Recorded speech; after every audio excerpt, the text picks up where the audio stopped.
Can I just ask you, Professor Chetty, to introduce yourself a little bit? Tell us a little bit about your background. Sure. My name is Ranjan Chetty, and I'm an anatomic pathologist by training, having trained in South Africa and then worked in Australia, the UK, and in Canada. My research interests have gravitated towards the gastrointestinal tract and pancreas, and hence I'm a subspecialist in those two particular areas. Great, thank you. So in that case, tell me a little bit about Diagnexia. What is Diagnexia and who's involved in it? Right. Okay. So I think during the last few years in pathology and in diagnostics in general, we've had a revolution.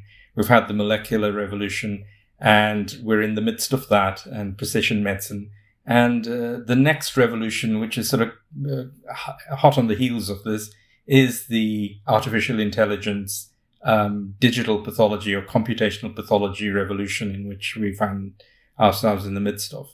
And this immediately attracted me to how pathologists would reinvent themselves as informaticians, and how augmented intelligence, which digital pathology can provide. And Diagnexia has harnessed the best of breed in terms of the way diagnostic algorithms will work, in the way they employ software and reporting templates to enhance the ability of pathologists to provide more objective and more time-efficient diagnoses using digital pathology as the platform.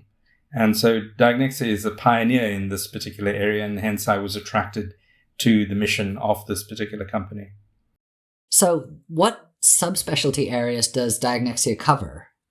So Diagnexia intends to cover all subspecialties, and there are about, if in anatomic pathology, there are about 12 or 13. However, for the initial phase, we're concentrating on the 8 or 9 key ones, which are high volume, high complexity areas. And what services are you hoping to provide within those subspecialties? So they're twofold. One is our primary goal is to establish a remote second opinion expert consultation service, where we have designated individuals in the subspecialty areas who are well recognized and versed in their subspecialties who will do second opinion cases. And our second branch is that we'd like to do primary diagnostics as well. And even within that remit of primary diagnostics is provide a subspecialty service for those cases as well. How do you envision the pathology reports being generated? Okay, so what we've done is we've built a customized system reporting template, which will allow a seamless assessment of the digitized slides or the whole slide images, and then incorporate that into a, as I said, customized report in which synoptic reports based on the College of American Pathologists and the Royal College of Pathologists and the International Cancer Care Committee's reporting templates that are designated will be facilitated within these reports by easy incorporation. That sounds great. So in that case, what would inspire a client to decide to use Diagnexia services? Right. I think the most important things, or there's several, but the most important thing is that you'll get a expert opinion on your case straight up front. There'll be time efficiencies. There'll be an absence of transport costs in terms of ferrying glass slides between places, and the ability to have images that are scanned that are reusable for research and teaching purposes. So there's several established advantages in providing a digital service at a high quality. Mm-hmm. I noticed you mentioned early in the interview augmented intelligence. So it's really a way to add a layer of objectivity to the art of pathology that only a human can perform.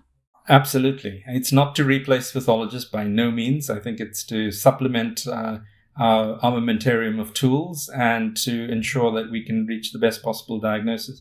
As I said, I think pathologists will now become informaticians, where we not only render a diagnosis, but we can incorporate information on behavior of the tumor, therapeutics, and outcome. Can you tell me where you're hoping to launch Diagnexia? Sure. I think our initial foray will be in the UK. However, we're open to the international market almost simultaneously as well. So the UK would be the prime target for primary diagnostic work and second opinions, but certainly the international market, we're open for business in that regard. as well as opening up in North America as well. And that will be the second phase. You mentioned recruitment. So for any pathologists who might want to know, are you hiring? We are. We're looking at established subspecialists in the 8 or 9 key areas, and we welcome interest from people who are established in those areas that I've mentioned with subspecialty expertise and feel that they would like to avail of this new technique and the ability to apply diagnostic algorithms to facilitate and enhance their practice.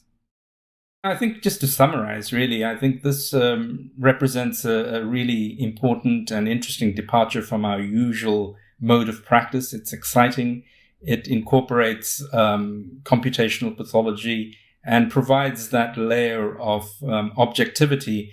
Whilst pathology is a subjective field in many areas, in the gray areas where, people have to use their experience and expertise, and it's limited by the volumes in which they see. I think the introduction of something that is very objective and quantifies things a lot better is going to benefit patient care ultimately. So whether they're on the client side or on the hiring side, how can interested people get in touch with you?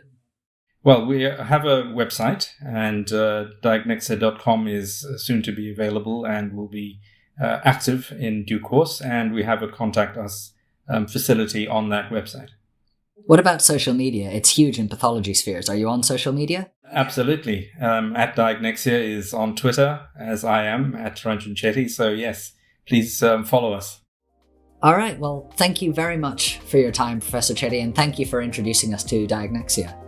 It's my pleasure, Michael, and I hope people catch on to the idea and visit our website. Thank you.